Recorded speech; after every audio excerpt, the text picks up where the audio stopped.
Hi there. Welcome back to the Reel Film Chronicles podcast. As always, I'm Nathan. And I'm Brian. And in today's very special episode, we're going to be talking about a little film called The Edge. The plane carrying wealthy Charles Morse crashes down in the Alaskan wilderness. Together with the two other passengers, photographer Robert and assistant Stephen, Charles devises a plan to help them reach civilization. However, his biggest obstacle might not be the elements, or even the Kodiak bear stalking them. It could be Robert, whom Charles suspects is having an affair with his wife and would not mind seeing him dead. Whoa, spoilers. I know, that was a fairly spoilery, quick synopsis, so pretty safe to say we will discuss the movie with full spoilers throughout the podcast. So if you haven't seen this movie, you got to go check it out. The Edge released in 1997. Directed by Lee Tamahori, starring Anthony Hopkins, Alec Baldwin, Elle Macpherson, and Harold Perrineau. It's quite the cast. I mean, Hopkins and Baldwin together in the mid-'90s, late 90s. These two guys, they did a lot of good stuff there.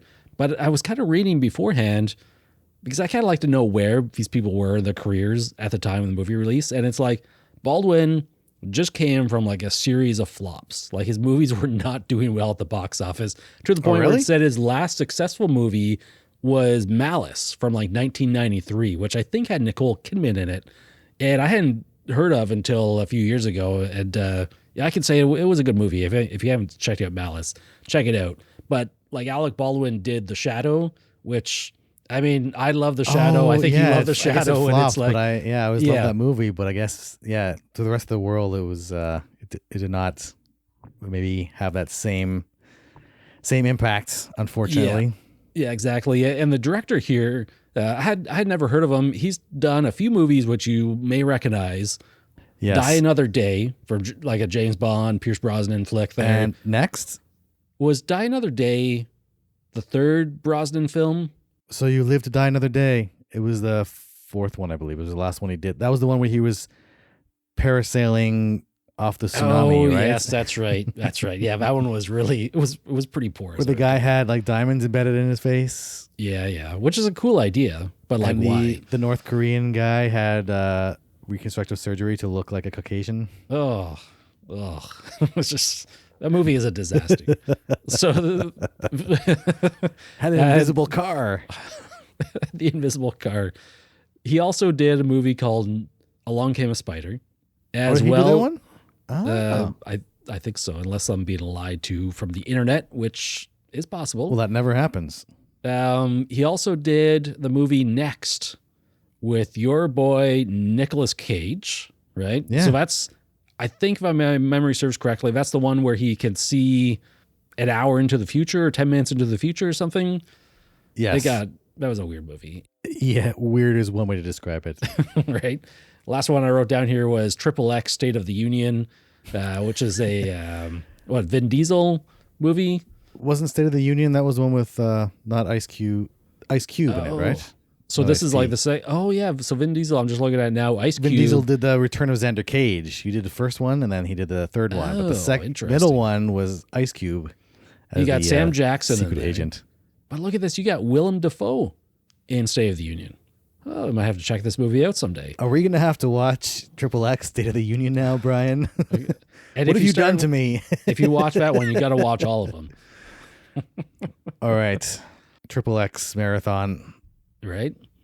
Where does your journey with The Edge start? Like this 1997, teenage years. I personally don't remember if I saw this in theater or not, but I definitely saw it in the 90s, at least shortly after release. Like, where does this movie stand for you in your movie, your cinematic journey? Yeah, I definitely did not see it in theaters, but I do remember watching it when I was, I guess that would have been I was a late teen, I guess, when that came out, and we must have picked it up, rented it from one of those old-fashioned video rental places. Yeah. On would have been VHS still at that time.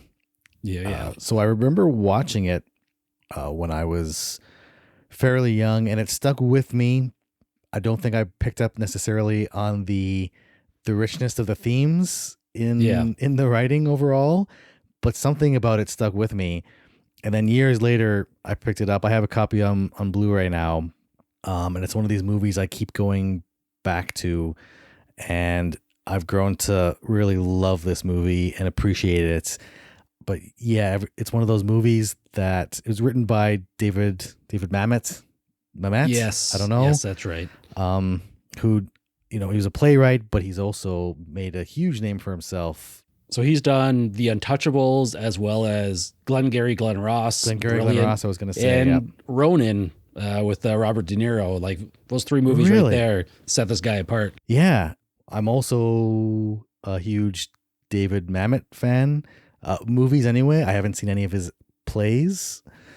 But you have the combination of David Mamet, and then you have Alec Baldwin and Anthony Hopkins in there, who were, right, for me, they were staples of the 90s. Oh, geez, yeah. They were A-list stars in the 90s. They're still A-list stars, but they were, in their heyday, even though Anthony Hopkins seems to have been born old, kind of like Max von Sydow.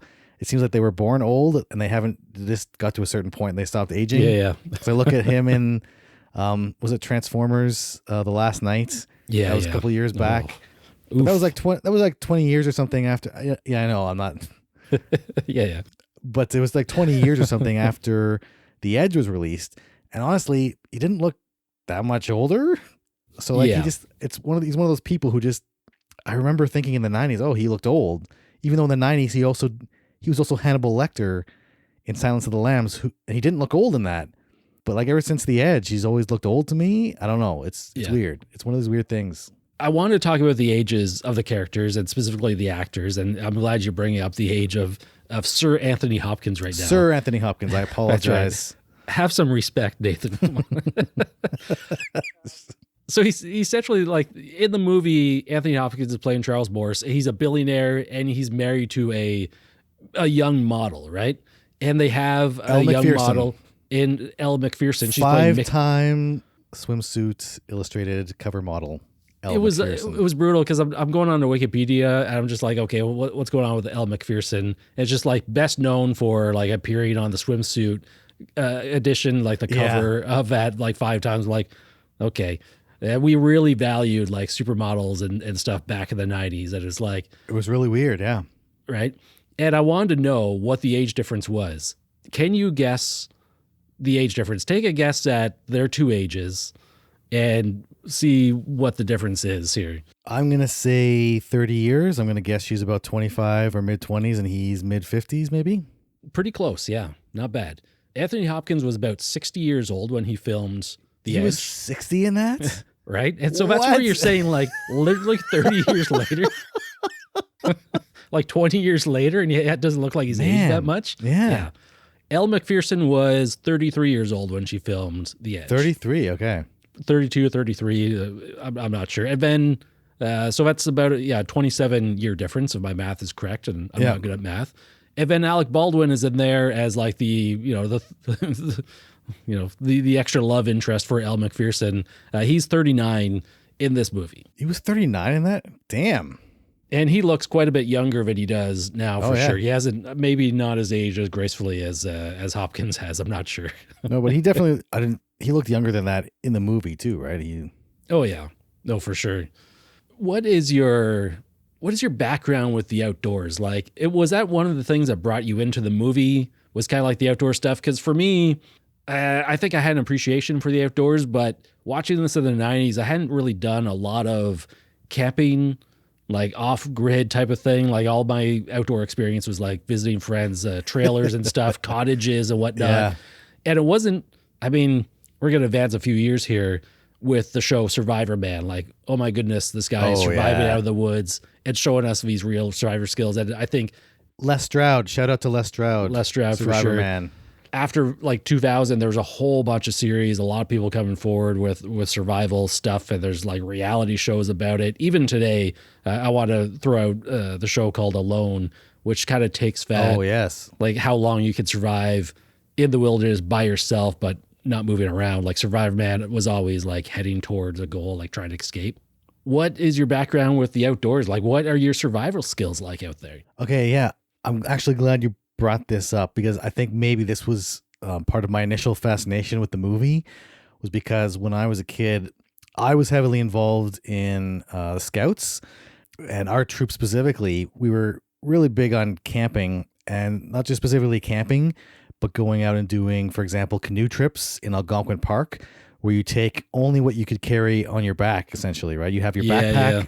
and you'd have your canoe because we plan these routes ahead of time, right? You plan a route ahead of time, and there were waterways, and then you get to a point where you have to portage, and portaging for the uninitiated is in between the bodies of water. There's land, and you had to take your canoe out, take all your stuff, and Yeah, put yeah. it on your back, and walk to the next body of water, and put the canoe in, and put it. So like, I was fascinated, I think, because, having that background and doing some of that, I don't know if that would qualify as hardcore camping, but actual, like, in the bush, completely away from society, on your own kind of camping.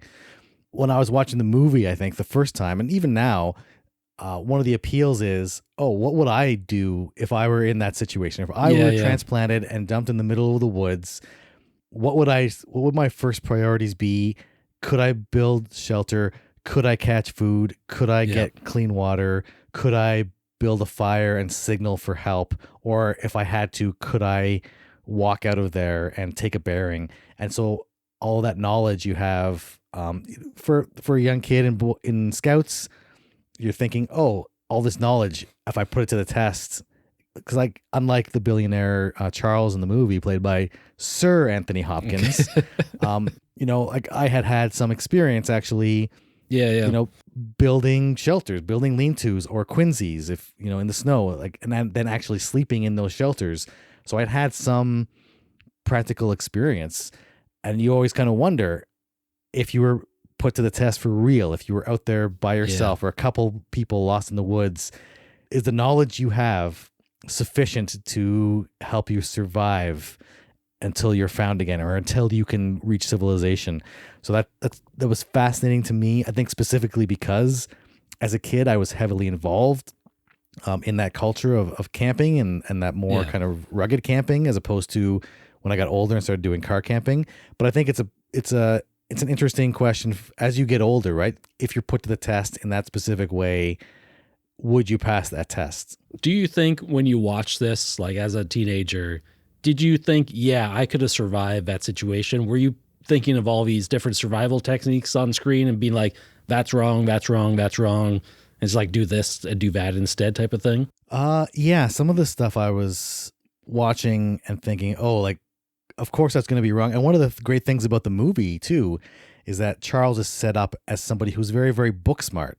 Yeah. Right? They set it up. They establish it early on where he's read a lot and he knows a lot of stuff. And even before he goes out to this big camp where they're doing the photo shoot with his wife, he gets his book from his secretary about survival in the woods, and he starts reading it almost Yeah. voraciously, right? Almost compulsively. He gets the book, opens it right away, starts reading Hmm. it. As they're doing things, like taking a bearing is actually not as straightforward as just looking at the sun and saying, "Oh, that's east, so that must be south." Yeah. Yeah. It's really easy to get turned around like that. And we spent a lot of time in Scouts. The stuff I'm sure now I've forgotten how to do, but there's like wrong stuff, not in the movie, but you'd hear stuff like, "Oh, moss only grows on the south Yeah. side of Yeah. the tree" or something, which is obviously now hearing that completely nonsensical, But when right? I'm But a there's kid, I believe it, you know? yeah, of course. Even taking a bearing, I think he was taking a bearing using the North Star, which again is really it's difficult to navigate by the star. It's not super difficult, but you have to have that knowledge in place, I guess. Yeah. The navigation thing is actually without modern tools, without even not even thinking of a compass, but even if not having like a sextant or something, which Yeah. I don't even know how to use a sextant. You come to realize like how much you rely on modern technology, and I think I could survive for a little while in there. I don't know if I could survive. I think they were gone in the movie for like a month or something. Honestly, I don't know if just with a couple of matches and a pocket knife could I survive for a month. I could maybe make it out a week, maybe if I were extremely, extremely lucky, maybe I could make it a couple weeks before I starve to death out there. That's being generous, though. The scenario is actually pretty brutal for these guys, the three guys. It's like, I don't think I realized as much when I first watched it when I was younger, like how brutal it would be watching it now. Oh, yeah. After seeing all the survival stuff, having a little more camping experience under my belt, seeing more things online and how things are actually done. It's like, first thing, the plane crashes into the water. They're in Alaska. It's going to be cold. And they immediately get a fire started. But it's like, man, like they're in extreme danger right off the hop of just being wet and hypothermia setting in. Yeah. You got to like strip within down the and dry hour, your clothes off immediately. Yeah. And there's all these obvious scenes where Hopkins is trying to cross a raging river. He falls in because the bear is chasing them, and he's soaked again, right? And he gets out and he's just dry immediately. It's like, we're not going to go through this whole thing of trying to get a fire started all over again. I think there was like a shorthand for the first time they figured out, we got to make a fire, and they ended up having to use one of their flares to start a fire the first time. But I think they just didn't show us every time they started a fire from then on. That's a good point. It was just like, it's just because I wasn't sure how much time went by. And if you're saying a month went by, it's like, it makes sense to sort of cut a lot of that stuff out. I mean, they sort of talk about fishing. They make the lure. They make some spears and whatnot, but they don't really show them fishing. And it's just like, maybe it's just cut that stuff out of the movie. It's like they're doing it. And the movie makes a big point of the compass. They're going to make a compass. And he's just saying, you got to make a compass, magnetize a pin, put it on a leaf in water. It's going to point in the right direction, in a direction, sorry. And then you can figure out where you're going from there. And what I really liked here is because just a few weeks ago, I saw a video talking about compass usage and how a lot of people are going to hold a compass up to their body because you're looking at it. And there's all this metal on your body from like a zipper. And that's enough metal to actually throw off your compass. Yeah. And there's even products sold and they're showing you, well, here's a compass built onto a keychain, which is right next to a metal ring. And you're like, that compass is built to be useless. And you're like, oh, and I do like that it doesn't work. It even points out, maybe my metal belt buckle through the thing off because they do a huge circle to go back to the original landing site. It was pretty brutal. Well, it's funny because in Scouts, you're doing a lot of that orienteering where they teach you how to use a map and compass. And one of the things specifically was, I remember watching that movie and thinking, when it said, maybe it was because of the belt. And that was one of the things that our leaders had taught us about, keeping the compass away from metal objects like that. But I also like that was one of the themes of the movie as well, where Charles he was bemoaning the fact that he had all his knowledge, but he had never been able to put it to the test. Yeah. He lived a very pampered billionaire life in, I think it was implied to be at least New York. I don't know if they ever said it. I think at one time Bob makes an offhand comment about their biggest story beforehand was like, that rude cab driver I think in New York. I could be wrong about the place, but I think he's bemoaning the fact that, I have all this knowledge, but it's never been put to the test. I don't have any. Yeah. I don't know if it's worth anything from a practical perspective. So to see him put in now their survival situation, and he has this encyclopedic knowledge of all these things, and to see him, this is supposed to work, and then he tries it and then it fails, whether the knowledge itself was not correct or whether he wasn't implementing correctly, whatever the case may be. But then, let's try this then. And then let's try this. That one didn't work. So let's try this, and seeing, not everything works in every circumstance perfectly. It was nice to see, he's super smart and he knows this and it worked immediately. It's like, no, he's a guy who lived in, the penthouse apartment for all of his life with servants getting him coffee.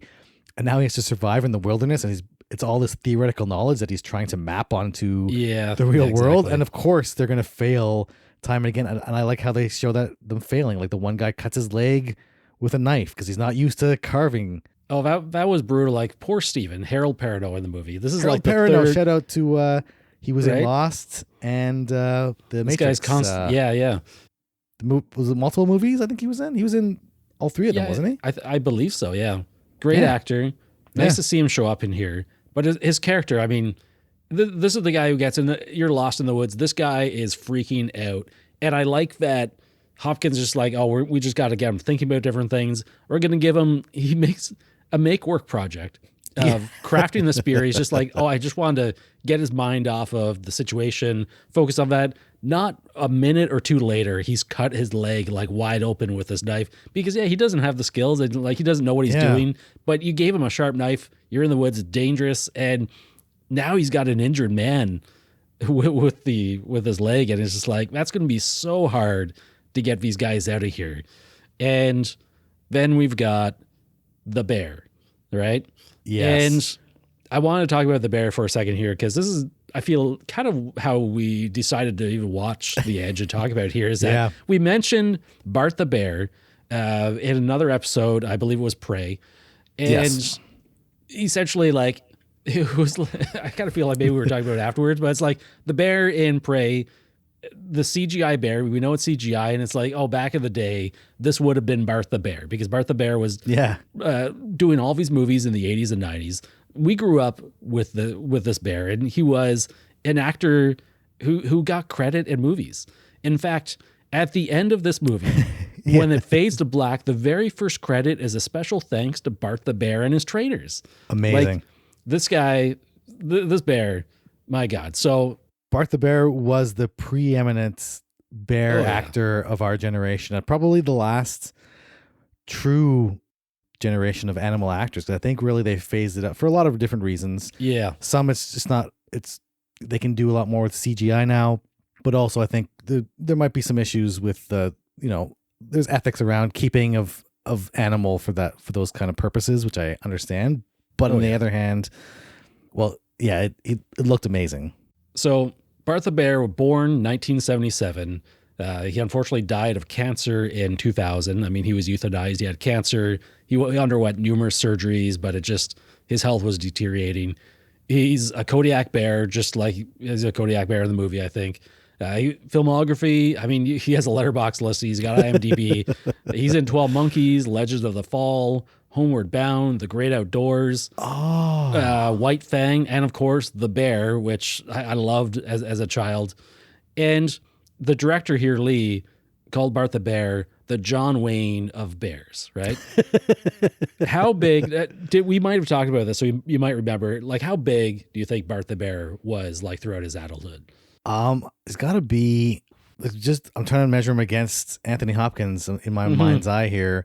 Like, it's got to be like at least 9 feet tall, right? Yeah. I'm guessing at least 500 pounds. So 9 foot 7.5 inches. 9'7"?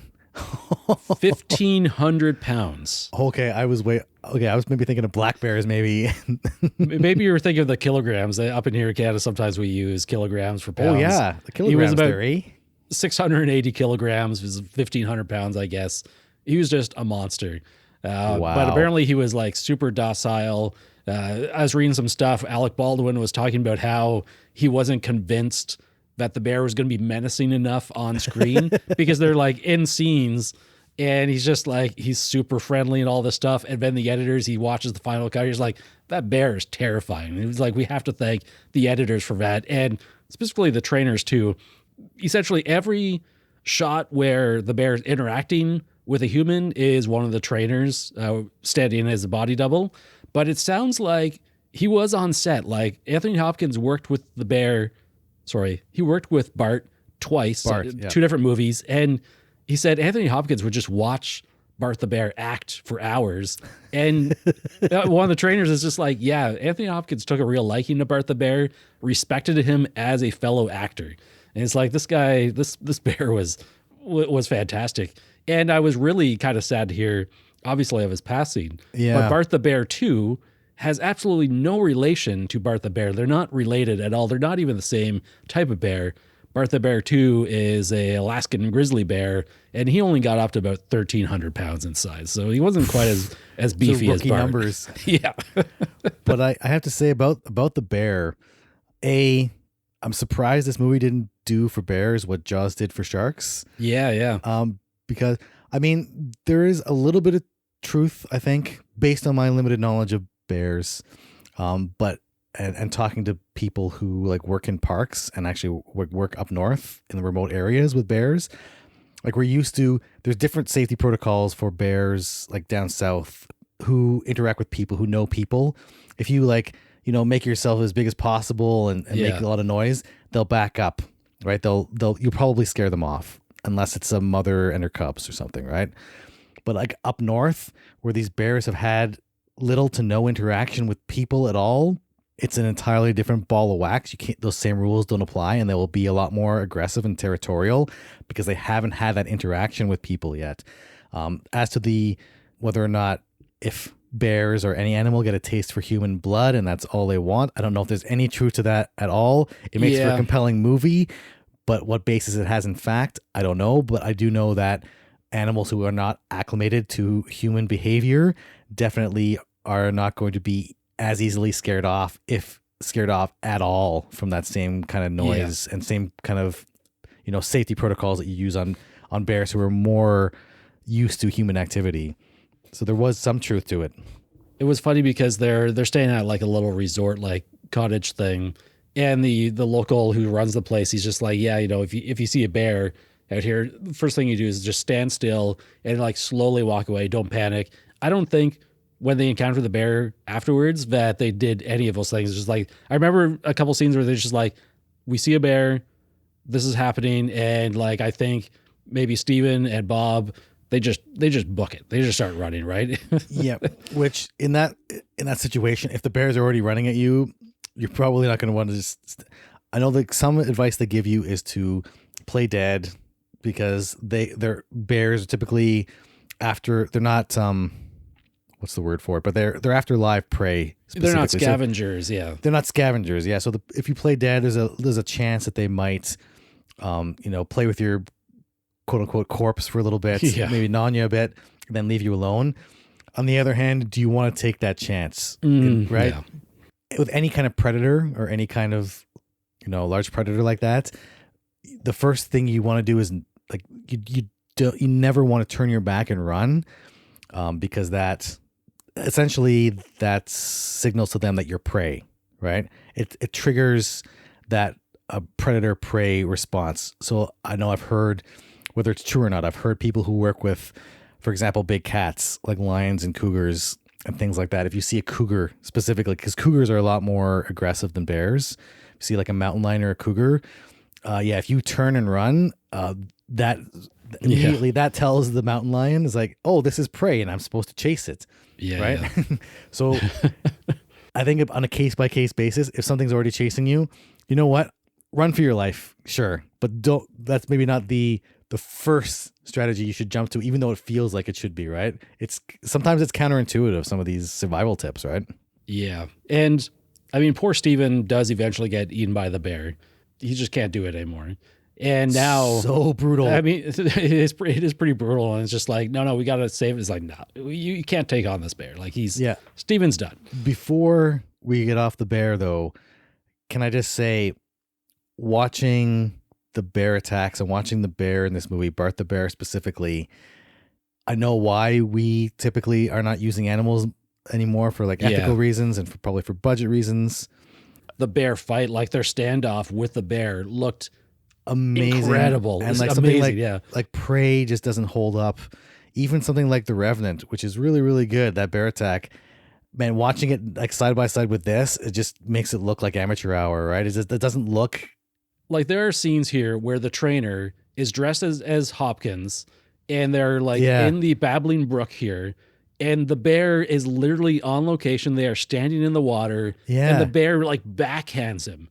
The bear literally does back. It's not CGI trickery. It's not anything else. There are shots of like close-ups where it is an animatronic bear. Yes. Probably when they're dealing with the actor themselves, but it's like, there's that shot of him backhanding Hopkins. And then there's another shot where he just crashes down on Baldwin, and he goes flying like 15 feet back. And I'm like, I can completely believe like he got pulled back there. And this bear, he takes a swipe and you're done. But just seeing him interact with the environment, and then like the actor, it was just like, man, that is something you cannot recreate as well in CGI. Like you said, Prey just fell short of that area for sure. And that's not to dump on the CGI artists for Prey or The Revenant or any other movie. Like, they're doing amazing work that even a couple years ago would have been unthinkable to achieve that level of realism. But some of the subtle performances with Bart, just the way he had his mouth and his lip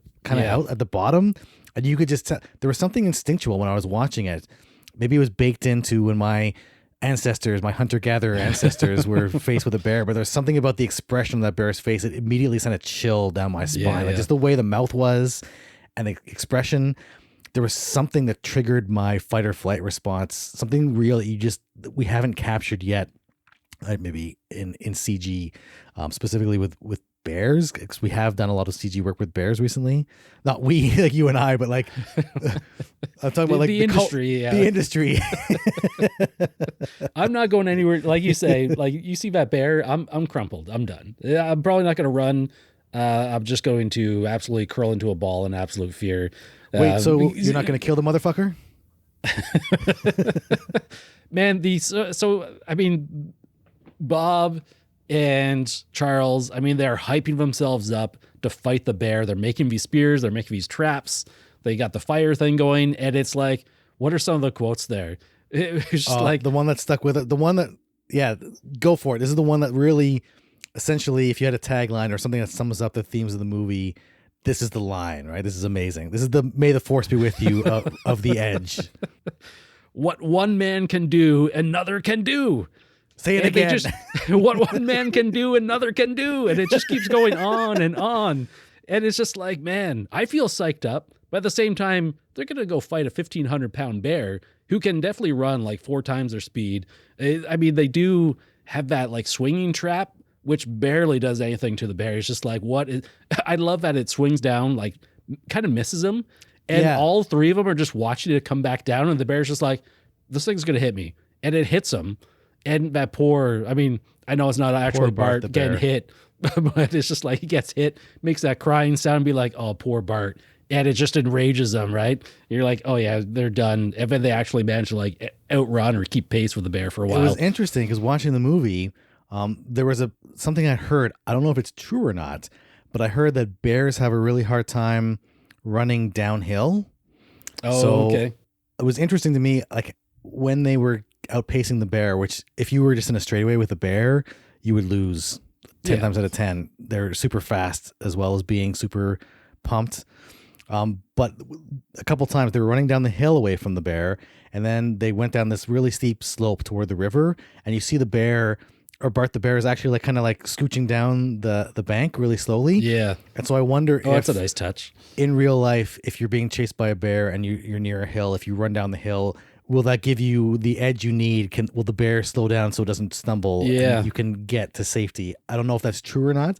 I've never had cause to test it. I've only seen the bears I have seen in the woods. I haven't been close enough to test out any of these theories. I've never been unlucky enough to have been chased by them. So it's all theoretical as well. I have seen like bears and deer out in the wilderness, but they've always been at a distance, and they've always you typically run away as soon as they see or hear you, right? If you see a bear in the distance, you just gotta start making a heading out in the other direction type of thing.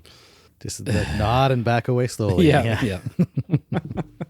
Absolutely bananas. And then throughout this whole thing, I'm not sure. Do you want to talk about the bear anymore here? Because no, I just think the whole thing about the bear stalking them. I think this movie, there's a couple different core conflicts going on. There's essentially, you can sum this up almost as like man versus nature, or man versus bear. Like really, what Bart the bear, but nameless bear in the movie that he was playing, essentially summed up, like that natural threat, the threat of the natural world. And here it was, it was a physical manifestation of all the threats that nature has for us. And it was really symbolic when, spoiler alert for a movie from 25 years ago now, 26 years ago. They end up killing the bear. And it feels like from that point on, it's like, they skin the bear, and now they have clothes to protect them against the elements.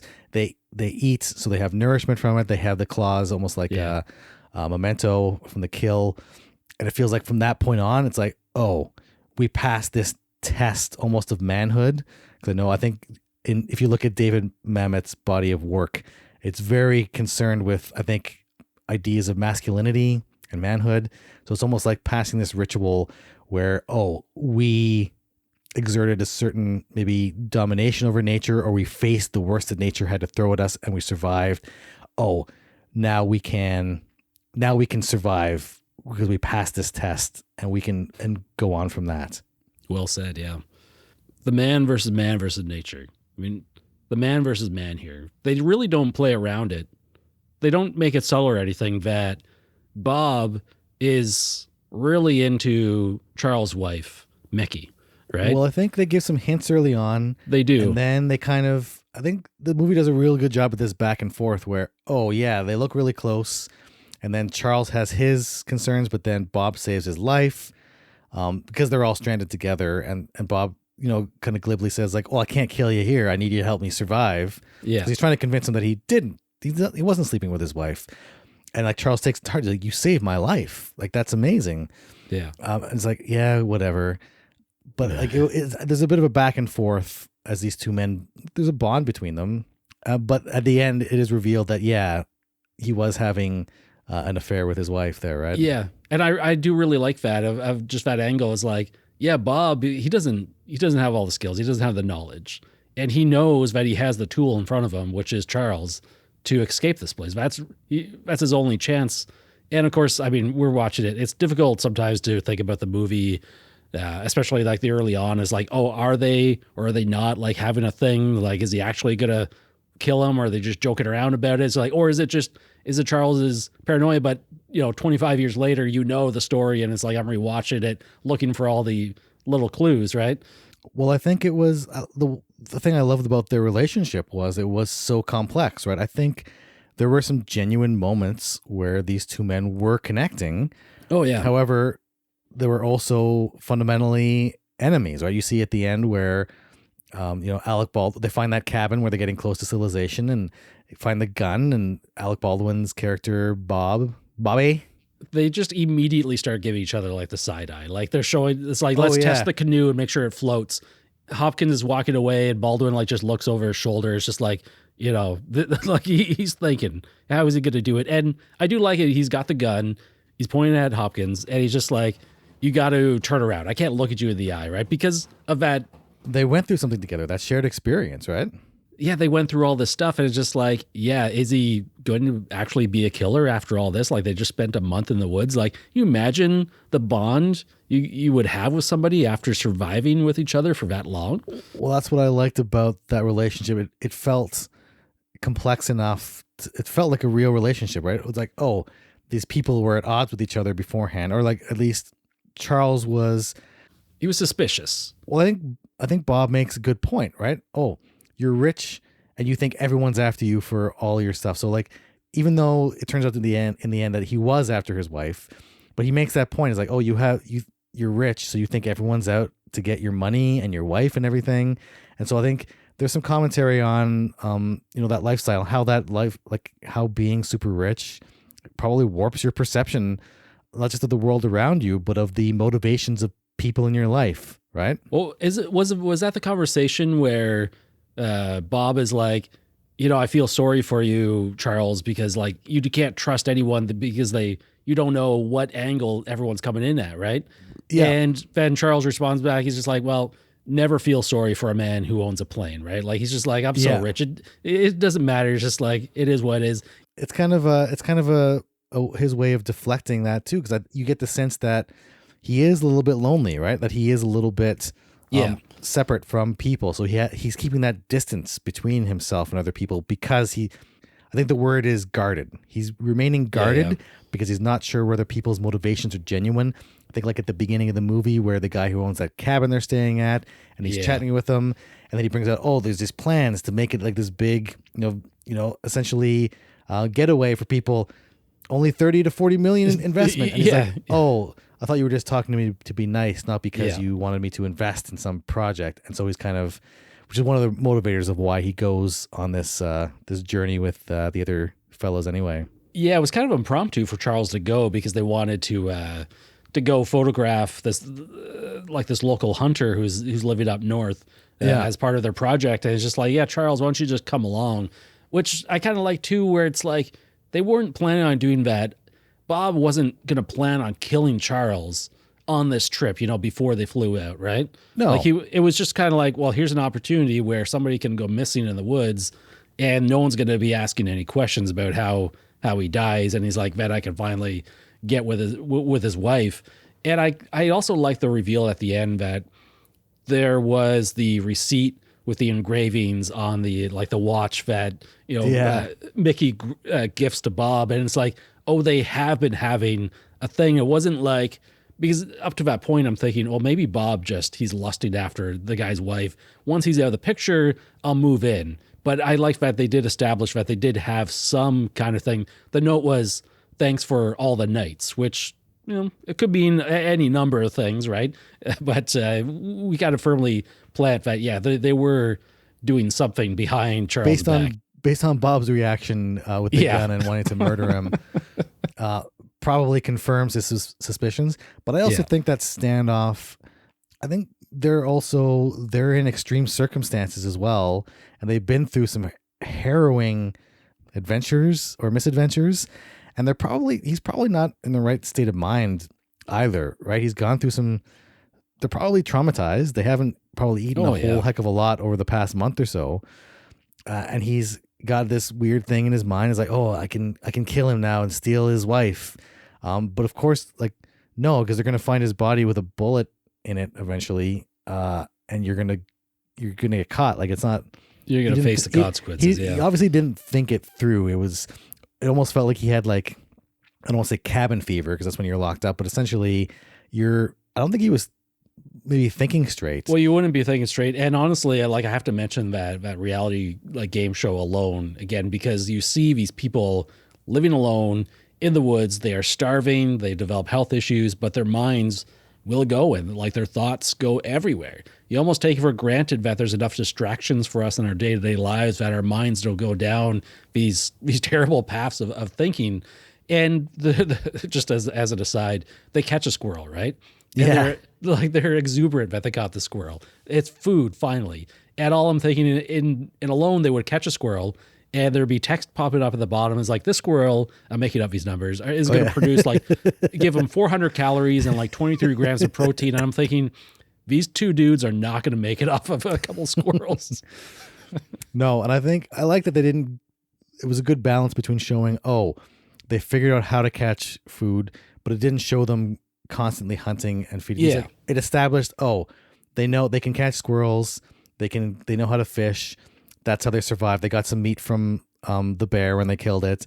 So there's enough established where we don't have to get into the minutia of everyday survival. It's established that they know how to get food. They know how to start a fire now. They know they've used that knife, that pocket knife, which was a gift from Bob, came in super handy. Yeah. When you see they fashion their clothes and everything too, I was like, that was a little bit much. The clothes they fashioned out of the bear hide. I think it would have been simpler.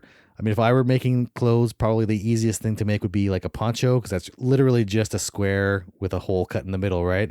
But they had actually sewn together. You're right. It's just, I saw some comments online too. It's depending on how long they're out there, it can take weeks to tan a hide and everything to get it. To get it to a point where you can actually wear it. It's chances are these guys do not have the skill set to do that. But again, you don't know how deep Charles' knowledge goes. Maybe he's read books about doing that stuff from ages ago, and they've been out of the woods for 2 months because he's a billionaire. They're not going to give up the search for this guy, right? Yeah. I mean, I think there was some stuff like that where the bear hide looked a little bit too finished.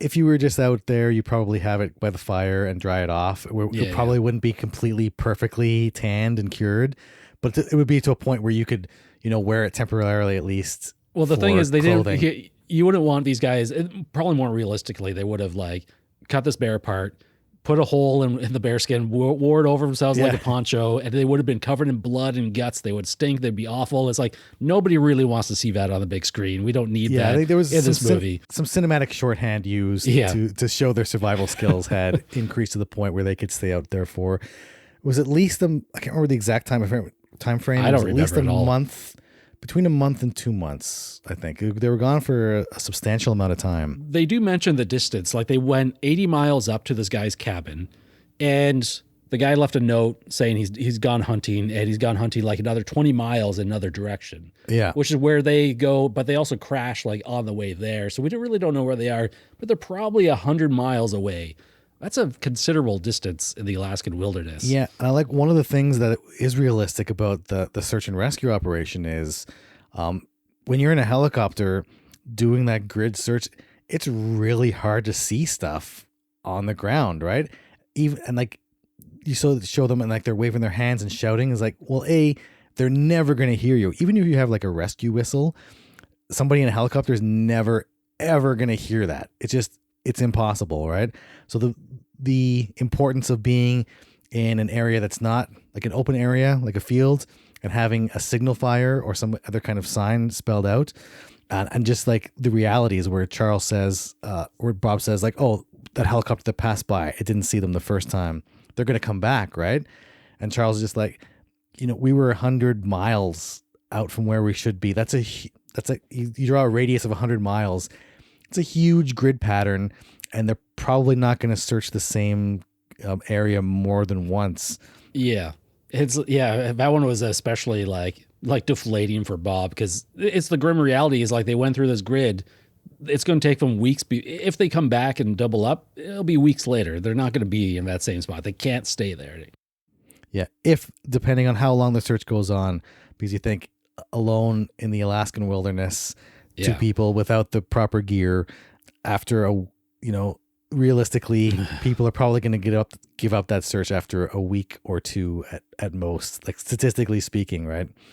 As I think Charles points out in the movie, most people lost in the woods die of shame. They think about, oh, how did I get in this situation? Oh, I must be, I did something wrong. And then they don't fight for survival, which I thought I don't know if that's true or not, but I thought that's an interesting concept that really played with the theme of action versus inaction, where people literally died from being ashamed and not acting and not thinking things through, as opposed to, I guess, this is David Mamet's, theory of manhood is like a man acts and he thinks and he does what other men do.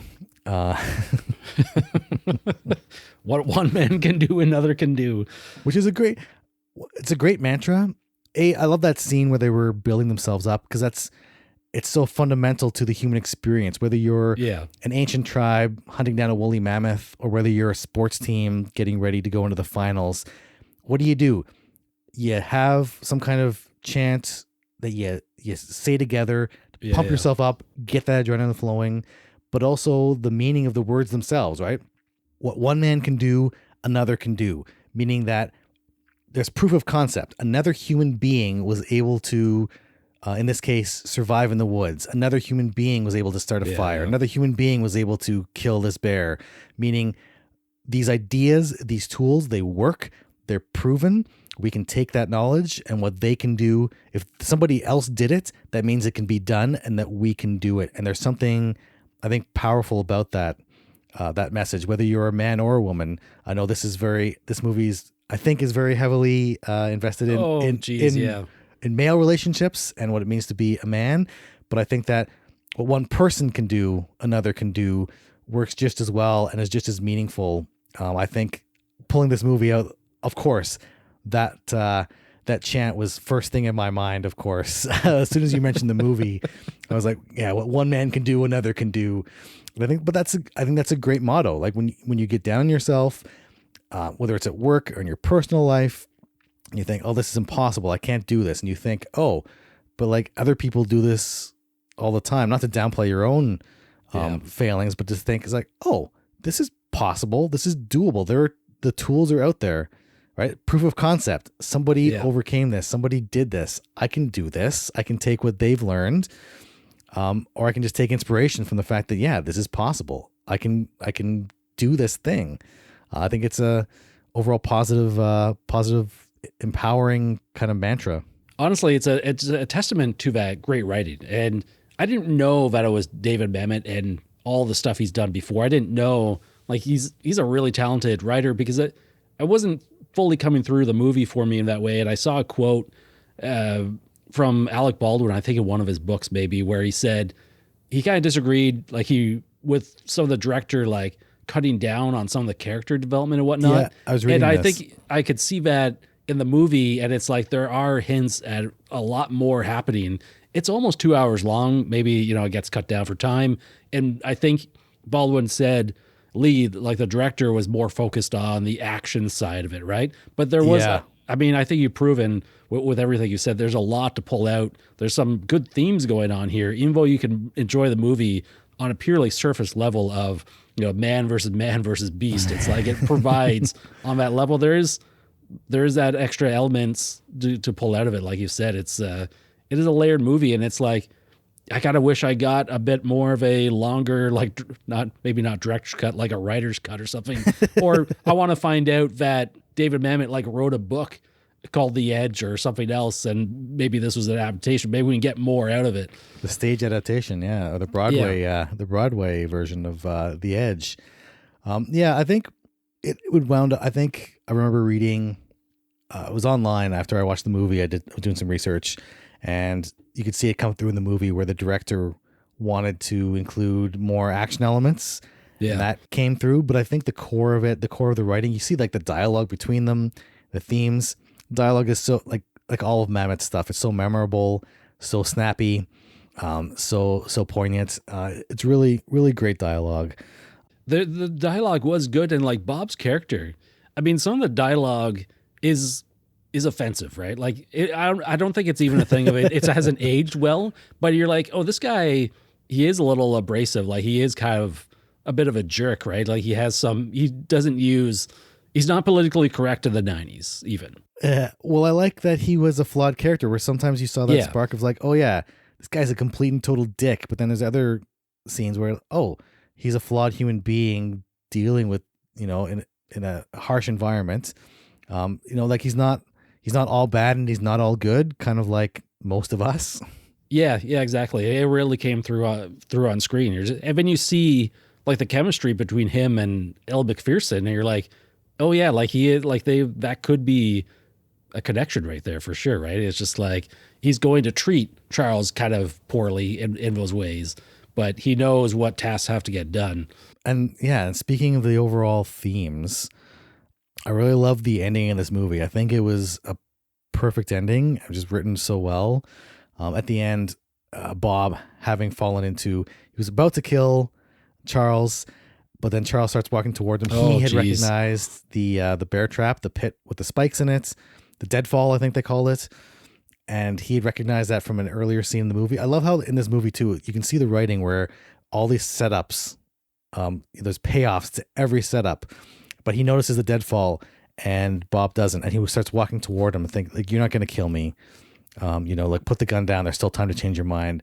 And Bob instinctively takes a step backward, unfortunately falls into this pit. Yeah. His leg gets impaled. Oh, Obviously it's near a major artery. And so he starts bleeding out.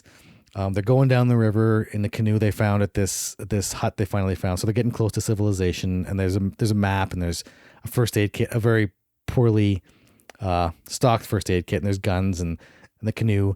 And so he's taking this man who tried to kill him, and he's trying to get him safely home, back to civilization. well, this is the thing is that he knows he wants to kill him, but Charles chooses to save him and bring him into the canoe and try and save his life. Can I just say, Anthony Hopkins, like they're in a dead pit here, right? The deadfall. Yeah. And like this pit, I don't know how deep it is. It's over both of their heads. Like this thing is 9 feet deep. And somehow he gets him, this full grown dude, Alec Baldwin, out of the pit and back into this cabin. It's like, this guy is a trooper. Like he really did want to save his life, right? We don't see the effort he does to get him out of there, but it's like he had every opportunity to be like, I'm just going to leave him here. Take the gun. He fell into a pit.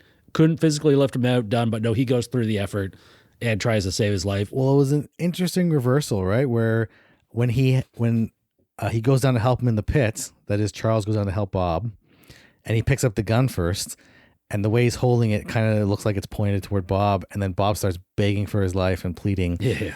And then you see like Charles just like takes the shells out of the rifle. He's just making sure that it's out of the equation. I don't think he had any intention on killing him, or maybe he did. I don't know. Maybe the thought did cross his mind. Maybe it was meant to. He had to think about it, yeah. But then he chooses ultimately to kind of immortalize Bob and Stephen as heroes, right? Because the news is there when he gets back into the lodge. Well, there's two great things that happen, right? One is he goes up to his wife, and she's crying because, it's emotionally overwhelming. But she sees like one of the men that she loved, Bob, his body is wrapped up on this stretcher that they brought in the helicopter. But Sir Anthony Hopkins, rather, aka Charles, walks up to his wife Mickey, and he hands her the watch, not the watch that she had engraved for him, but the watch she'd had engraved for Bob, indicating that he knew about the affair that they were having. And so there's this really subtle thing, this really subtle interaction between the two of them. And I think I was reading a site on Roger and Ebert, and there's something about like the climax of the movie being a simple, handing a watch between two people kind of thing, right? It's like, the emotional climax kind of.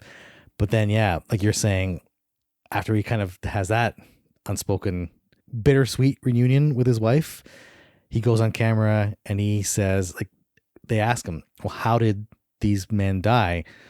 And through tears, very emotionally, he says, they died saving my life. And there are two ways to read this, and I think they overlap in a bit. They're not mutually exclusive. One is that he was being very magnanimous, right? Especially in relation to Bob, who literally tried to kill him at one point. And he's like, oh, I'm going to be the bigger, better man. And, I'm going to let people believe the best of them, right? That the one that, instead of saying, this guy died because he was an idiot and he cut his leg and his blood attracted the bear, and this other guy tried to kill me with a gun. I was like, no, they died saving my life.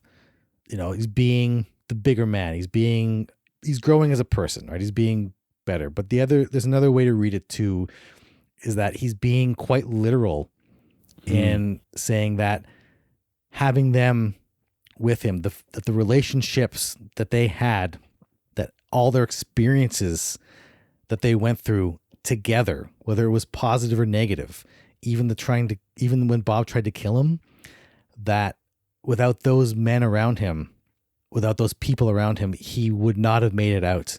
That he either learned from them, or he drew on that social interaction so that he didn't go insane, or that he took that motivation to, I have a gun pointed in my face. Do I turn my back and let him shoot me, or do I keep fighting forward?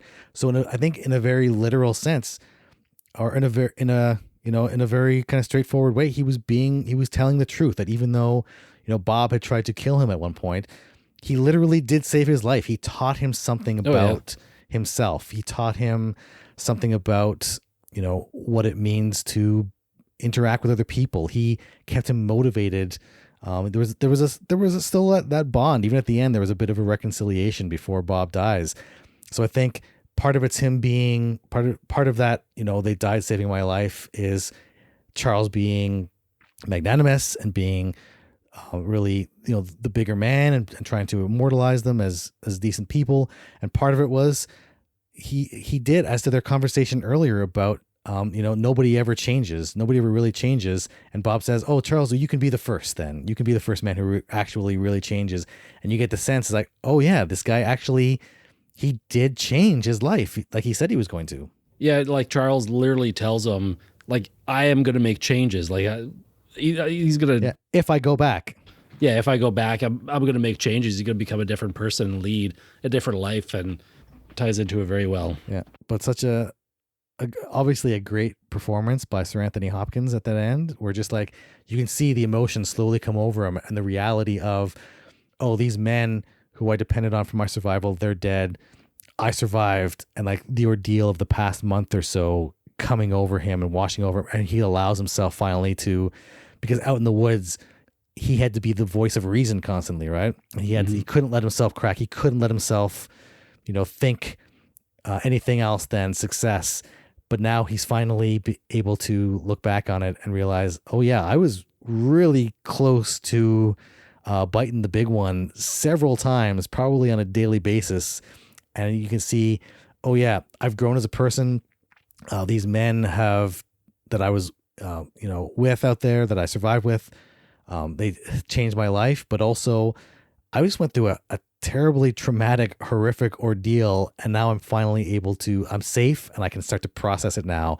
And you see all these complex emotions manifest themselves on Sir Anthony Hopkins' face, and it's just that one scene, that one shot, rather, that's an entire masterclass of acting right there unto itself. This is the crazy thing, is that, 25 years after this movie comes out, you're looking at mid-90s films with these actors, and you're like, these two guys, Baldwin and Hopkins, are really good actors, and Hopkins especially. Yeah. I don't think any other two guys could pull this off. Like, these guys understood the assignment. They understood the characters. They understood the script. And for something that I think is very, very easy to dismiss this movie, maybe it's just me, like, it's easy to dismiss this movie as kind of like, just mid late 90s kind of silliness with bear attacks and whatnot. There's a lot going on, and that final shot where he's shedding a tear over this, you're like, man, like, this guy can act. Like, there's some real substance going on in this movie. This Sir Anthony Hopkins, he's going places. Yeah, this kid's going places. Man, should we get to ratings, or did you have anything else to throw out for this film? Oh yeah, let's get to the ratings. Let's see. All right, so ratings wise, we'll only spend a minute or two on this. What do you rate this movie? Like, we use the Letterboxd 5-star scale with a possible heart thrown in there, no matter what you're rating. Where do you land? I have it rated at a 4.5 with the heart, with the extra like. So I think it's not, I don't know. I'm back and forth between a 4.5 and a 5-star rating on this. Cause I know, like, other movies that I've rated 5 stars, I don't know, comparing them. And that's it's always a rabbit hole to get down into, because how do you compare two movies from different genres and things like that? Either way, whether it's 4.5 or 5, plus that extra heart, there's something about this movie. I keep coming back to it. It has something to say. It's entertaining from a visceral level, on a surface level of just action, and just that scenario of, oh, these people are lost in the woods. How do they survive? How would I survive in their place? It's an interesting, it's an incredible narrative hook. Plus, based on the meaning and the layers of depth. Long story short, I love the movie. Can't recommend it enough. More people should go out and see this. If you're younger now, not just rediscovering it, but discovering it for the first time, I guess. How about you? How do you rate this piece of cinema? This truly is a piece of cinema, for sure. And I've always loved this movie. It obviously gets the heart every time I watch it. I think I was watching it with a little bit of a different lens last night, and I was having a little more fun with it. Where I had previously watched this literally 8 years ago. It was October 2014. I logged it on Letterboxd. So it was a 5-star film at that time. And I'm thinking, this can't be a 5-star film, is it? And I'm like, was I crazy back then? Like, it was silly and stuff. But then I'm thinking about the movie. It's like, no, this movie can be silly. It can be, like you said, visceral. And it's like, I can enjoy this on a few different levels. And there's no reason for me to not, I'm not going to knock it down beyond that 5 stars. This is a 5-star film plus the heart. Love this film from top to bottom. It's always a pleasure to go back to. Yeah, I have nothing but good things to say about it, really. Yeah, it's awesome. Great. From the writing to the performances, amazing stuff. I would say, like, I love watching this movie. It's almost, for me, like a trilogy of unconnected movies. They're connected by theme. It's theme only. So The Edge, The Gray, and a recent one, Arctic, makes a great trilogy of of films to watch. Yeah. Maybe a very intense trilogy of films to watch. You may want to space it out a couple days if you're going to watch them all, because on one level they're all very engaging from a filmmaking standpoint, from a surface level kind of. I don't want to say action because they're not all super actiony, but they also have these really deep, complex, layered themes, and they're all similar in theme. And these are all movies about survival out in the wilderness, isolation and survival and interdependence and, life and death and these big questions. But yeah, The Edge, The Gray, and Arctic, watch that as like an overall trilogy, thematically, an amazing little mini film festival if you ever have a weekend free. Back to back to back on a Saturday afternoon, you got your weekend planned right there. Done. You want to take us out with the line? What one man can do, another can do. Say it again. What one man can do, another can do. Let's go kill this bear. What one man can do, another can do. Perfect.